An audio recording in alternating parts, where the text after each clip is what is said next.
What does recovery mean?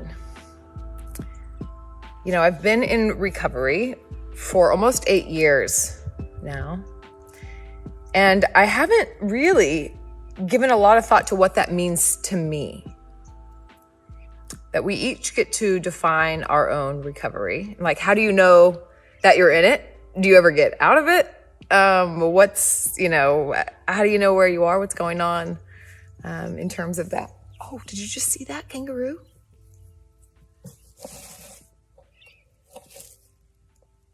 Oh my.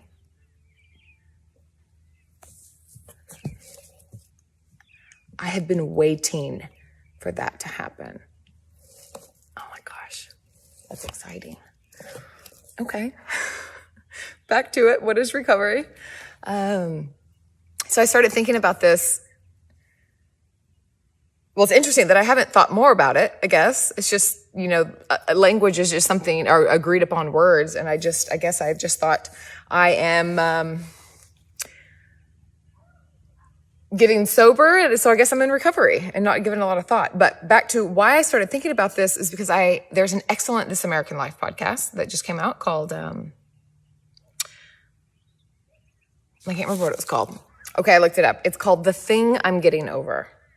And it blends 3 different stories. One of them is from somebody who is recovering from a physical injury, accident.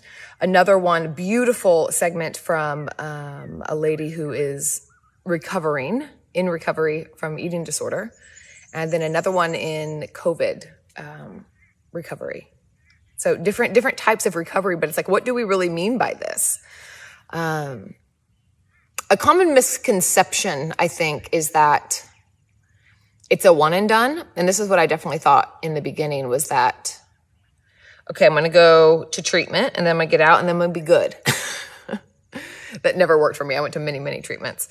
But another misconception is like, okay, the problem is the alcohol, or the problem is the drugs, or for other people, the problem is the controlling the food or the person or the relationship. And that once that is gone, then we are recovered. We should all be good.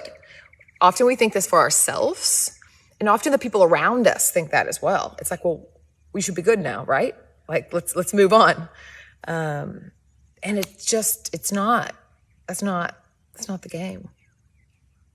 So actually breaking down the word recover. So recover. Would be, again, if you think about like discover, recover, recovering, bringing back, coming back to something that was lost. Sometimes it feels like more of a discover. There were lots of things that I wasn't just going back to. I think that there's a common tendency to also think that we go back to where we began. And there is no going back. We are going forward. We're taking ourselves with us and doing something different. There's this alchemy process of there's something new. There is what has happened. There is what is happening now, the things that we're learning, uncovering, emerging, the thing we're emerging from and the thing we're emerging into.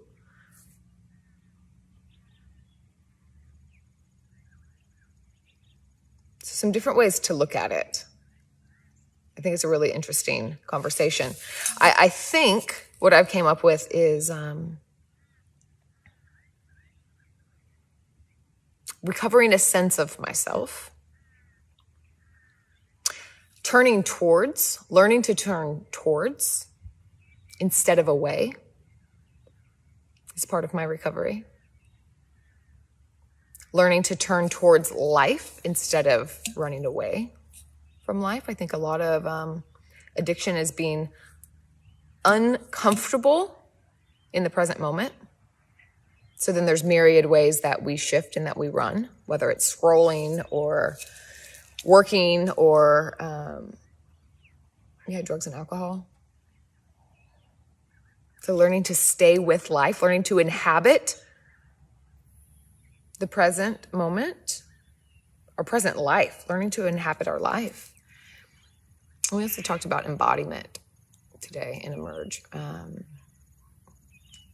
And not specifically embodiment in terms of my physicality, but embodying life.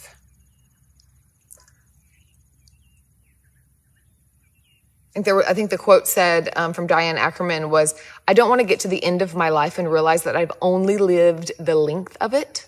I want to have lived the width of it as well. It's so beautiful. So how do we live a full life?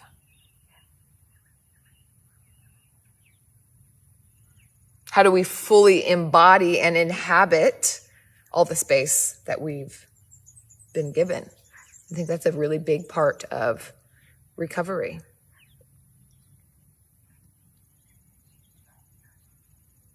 Recovering and discovering our values, our needs, but then even deeper, the connection and relationship to ourselves, even down to the emotions, the feelings, the sensations, that our body is constantly giving us messages. It's constantly saying yes or no, or this is, everything, our emotions are evolution's executioners, Robert Wright said, which I really, really love that. I have this visual of, have you ever played that trust game where there's one person that stands in the middle and then there's people around that person and then the person like falls different ways and then the people push them? The outside ring kind of pushes the person to keep them center. So when we think about like our homeostasis, homeostasis being when we are not under threat, when we're at ease and we're able to be present. If you know much about polyvagal theory, that would be ventral vagal. Like I'm feeling sturdy in my life. I'm feeling, sturdy. And then whenever we lean too far this way, something pushes us back. So maybe this is anger. Like, no, your boundaries are being crushed, not good. So anger helps to alert us and push us this way. And then maybe we are not reaching out to our friends and we've started to isolate. And then sadness comes in and pushes us back the other way. And I kind of like this visualization of our emotional messengers. But what happens is that we often disconnect from ourselves. So like embodiment, and then there is a disembodiment.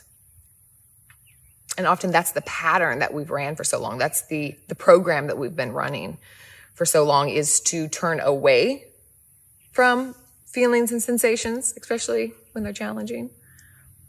So then whenever we come back and all of a sudden we're wanting to turn towards and listen, we don't know what's happening at first. Maybe we can't hear.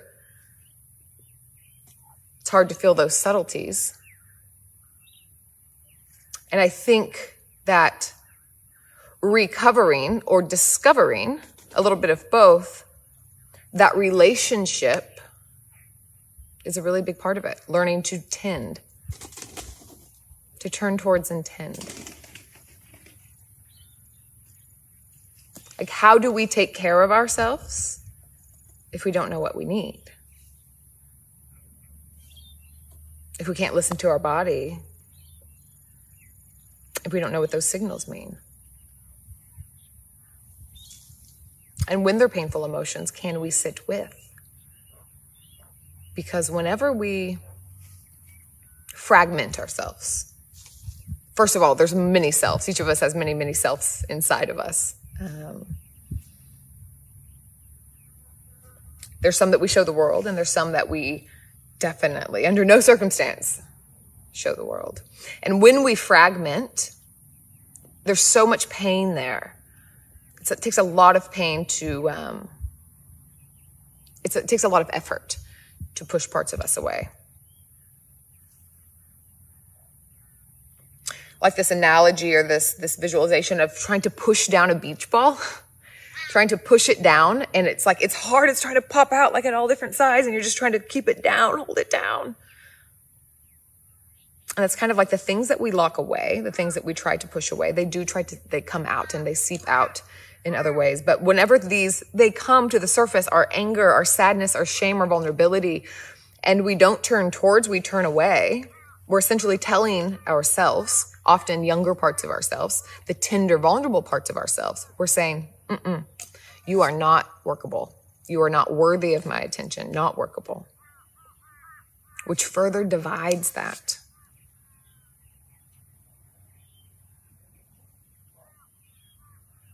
A lot of loneliness there for those shunned parts of ourselves.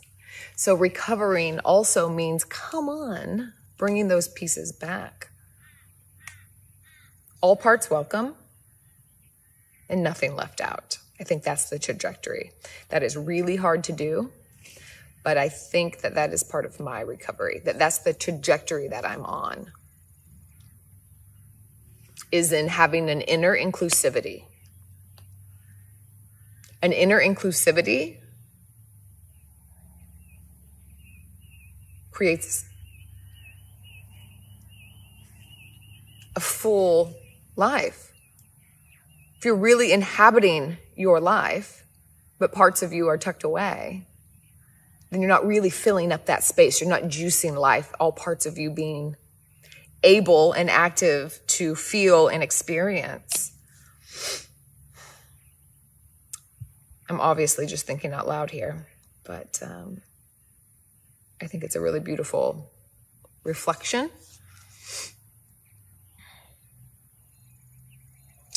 And then one more paradox that I'll share around this is that, it's a verb. It's something that we do and that will continue, this recovery or the healing or the self-awareness journey, whatever it is that resonates with you.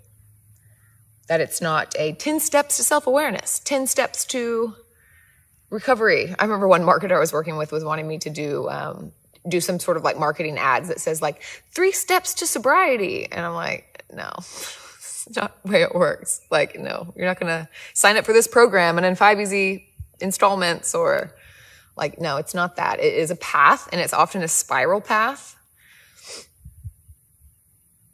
And each time that it seems like we've just came around to the same thing, we're seeing it from a new level.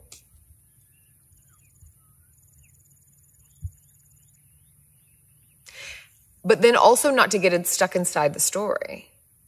So sometimes we get too identified with the thing as well. So learning how to tell our story, to know our story, to understand it, but also not get locked inside of it.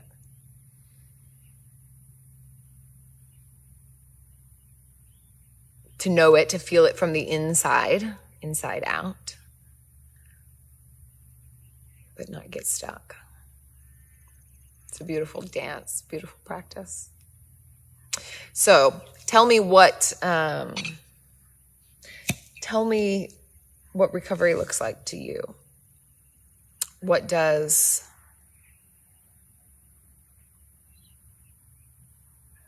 living a full life feel like?